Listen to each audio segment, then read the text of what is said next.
your forecast first. Sponsored by Matex Heating, Cooling, and Plumbing. We've had some blue skies at times, but for the most part, though, we've had either partly to mostly cloudy skies for our Thursday, and we've had a few flurries out there as well. 35 degrees currently in Champaign as well as in Danville, 31 in Watseka, 38 in Lincoln and Decatur, and also in Mattoon, which is where we have our first mid-weather camera, technically in Charleston on our roofing dog iNet. We've got the clouds out there, but there are some breaks that you're noticing with winds out of the west between about 10 and 15 miles per hour. Your forecast planner for the rest of the evening calls for a little bit more in the way of clearing overnight tonight. Still a couple flurries are possible, and we're talking about still some chilly conditions for our Friday. WCIA 3 News starts right now. Now on WCIA 3 News. Just as family and friends are set to celebrate the life of a woman killed inside her home, we're hearing more details about her murder coming up.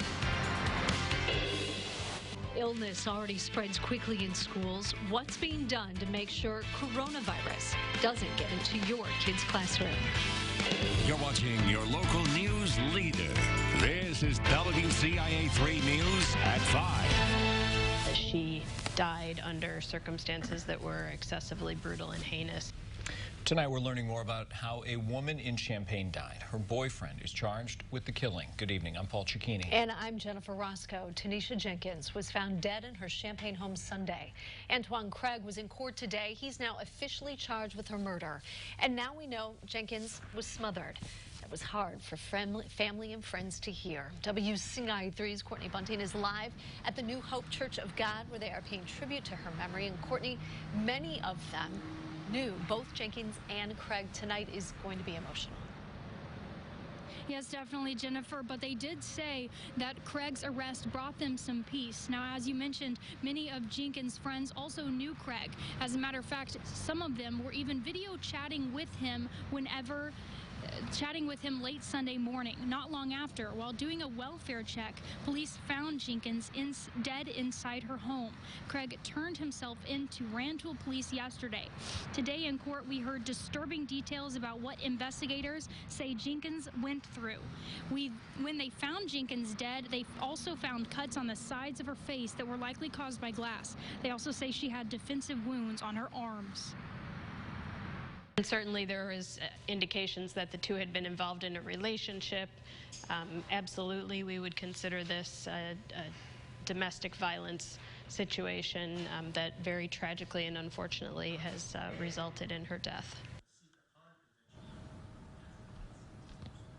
Before this happened, he was out on bond for possession of a weapon by a felon, possession of drug paraphernalia, and possession of cannabis when Jenkins was found dead Sunday.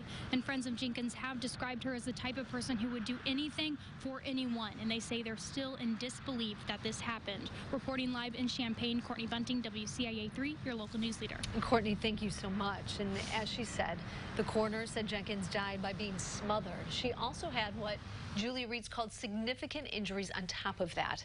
And that's why they're adding a plea that she died under circumstances that were excessively brutal and heinous. If Craig is found guilty of murder and doing it in that way, the judge will order he gets a mandatory life sentence. We have new information on another murder in Champaign. Police have made a second arrest. Ricky Green was killed in 2018. 20-year-old Michael Chatham was arrested earlier this month for the crime. Police arrested 22-year-old Michael Simmons today for murder as well. New at 5, neighbors in downtown Springfield were alarmed this afternoon when they saw bricks, a lot of them, falling off a building and crashing onto the ground below. Yeah, they're coming off the building near 3rd and Broadway. WCIA 3's Gabrielle Franklin joins us live in Springfield tonight. So, Gabrielle, was anyone hurt by this?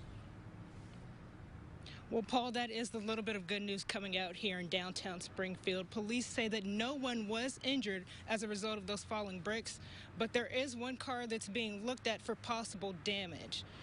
Now, Public Works said that they sent building inspectors to come check it out a little after 1 o'clock after receiving calls about the bricks falling. They say after the inspection, they barricaded the sidewalks and the streets around the building.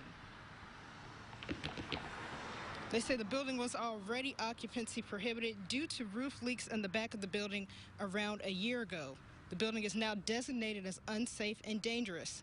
And there are a few businesses in this area. We aren't too far from the Capitol, but public works officials say that as long as people stay away from that barricaded area, they should be safe to continue their business in this area.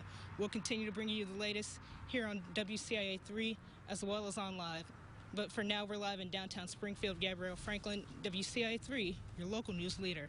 Yeah, that video is just amazing. How many bricks have fallen off of the building? It's pretty lucky that nobody was hurt or even killed. Gabrielle, thanks. Well, the family and friends of a Watsika High School student are spending the evening remembering him. Sophomore Bryce Denoyer died last week from head injuries after a car crash. The high school is hosting a celebration of his life in the gym until 8 o'clock. His classmates are raising money for his family by selling shirts that bear the number from his high school football jersey with the phrase, "The away jersey always comes home." An elementary school student was taken to the hospital this morning after being hit by a car. Champaign police say a Stratton elementary school student was walking on Randolph near the school when they were hit. The vehicle drove off. Investigators say the student is going to be okay. They're asking anyone with surveillance video from that area to contact them.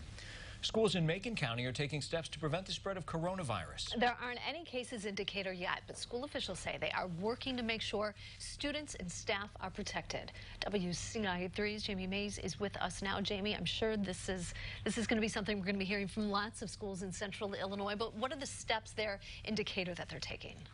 Decatur Public Schools says they have been working with the Macon County Health Department to put a plan in place.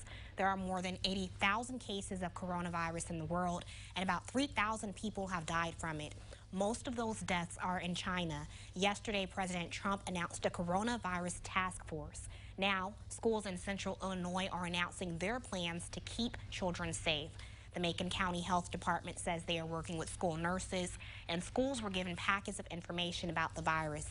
They're urging people to stay home when sick, wash your hands frequently with antibacterial soap, and sanitize surfaces like counters, tables, and doorknobs. Back to you, Jennifer. All right, Jamie, thank you. So as for what's happening nationally with the coronavirus, there is now the first case of suspected community transmission of the virus in the U.S. It's a woman in California, and this means the source of the infection isn't known. She didn't travel anywhere. Officials are trying to track down who she has been in contact with. And because of fears of the virus spreading around the world, stocks took a big hit.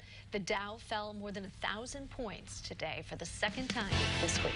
People have been woken up by a booming sound in one town. What that source could be. Plus, one downtown is getting a facelift. And new lights and sidewalks are only part of the upgrade.